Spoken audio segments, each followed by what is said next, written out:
3 cases, 3 different countries. Each one ended in a fatal event the very next day. The following morning, they went to school and never returned. In every instance, the night before it happened, the dog barked all night.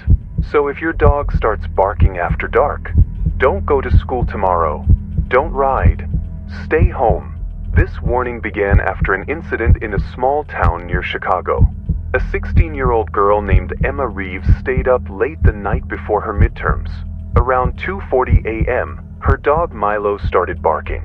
Not toward the door, not outside, but at her.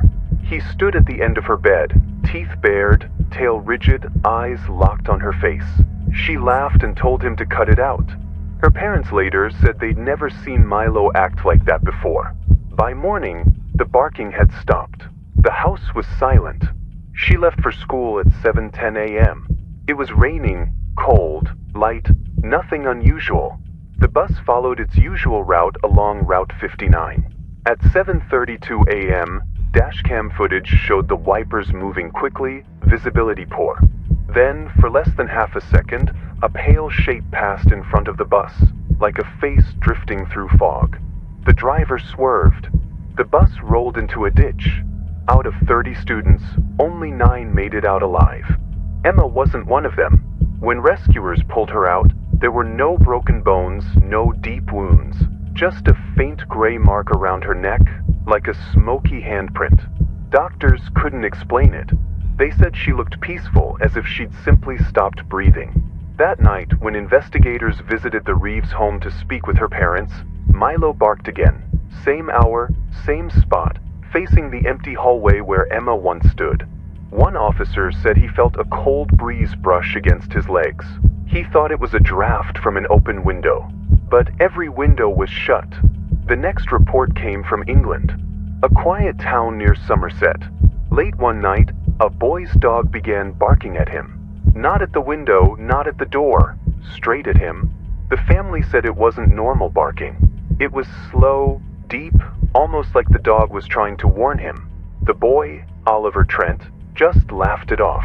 He told his mother, "He's just scared of thunder." But that night, there was no thunder, only silence between every bark. At 3:12 a.m., the dog barked again, louder. It stood at the foot of his bed, teeth exposed, but not growling. It looked like it was smiling. The next morning, Oliver left for school on his bike. It was just a 15-minute ride down the same road he always took.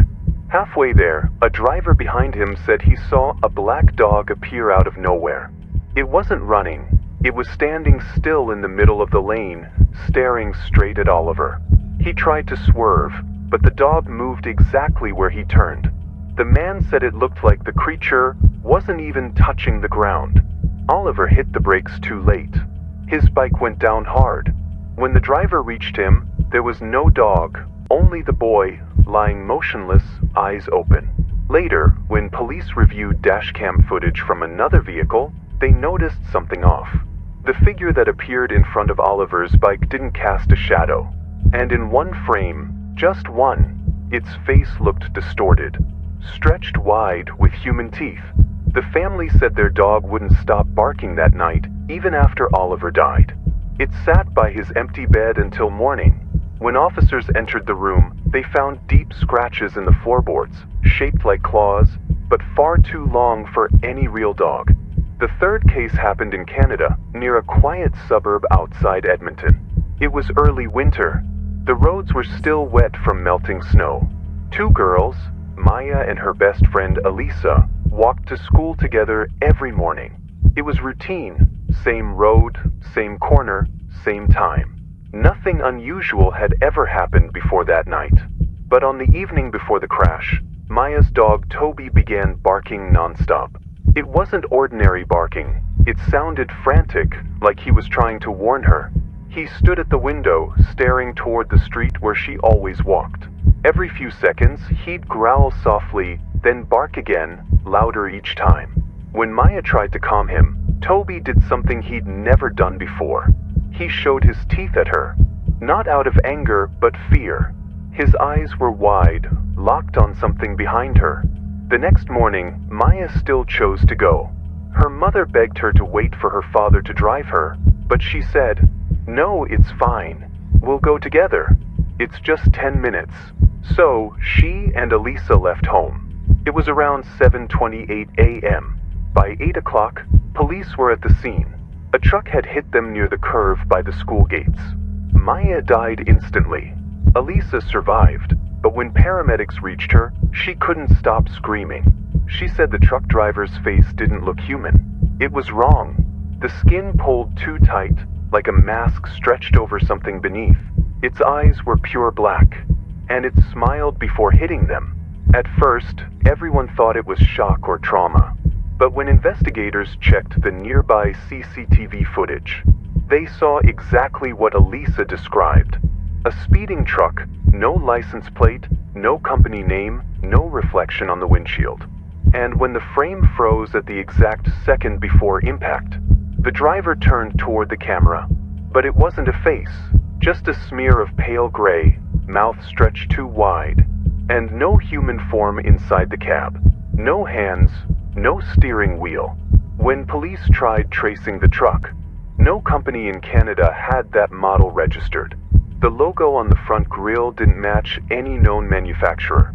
It looked like a mix of two designs, as if someone tried to copy what a truck should look like, but got it wrong. Later that week, the footage vanished from the police server. Even printed files were gone. The case was quietly marked as a vehicular malfunction. But Elisa told one of her teachers something that lingered. She said, "It wasn't a truck. It was watching us." And the most unsettling part, the night before the crash, several neighbors heard Toby barking again, but not at the window this time. He was barking at the road, at something unseen, slowly moving down the street. Every story began the same way. A dog barking through the night. Not out of warning, not fear. Something different. Something it saw before anyone else did. Each time, the next morning ended in death. A bus, a bike, a truck.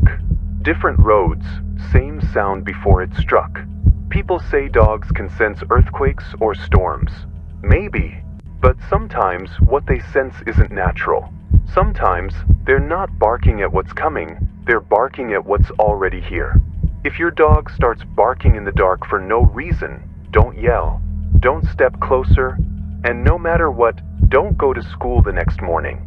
It won't be a coincidence. And if you listen closely, you'll hear something between the barks, a second breath. Not yours, not the dog's. When that breath stops, that's when it begins.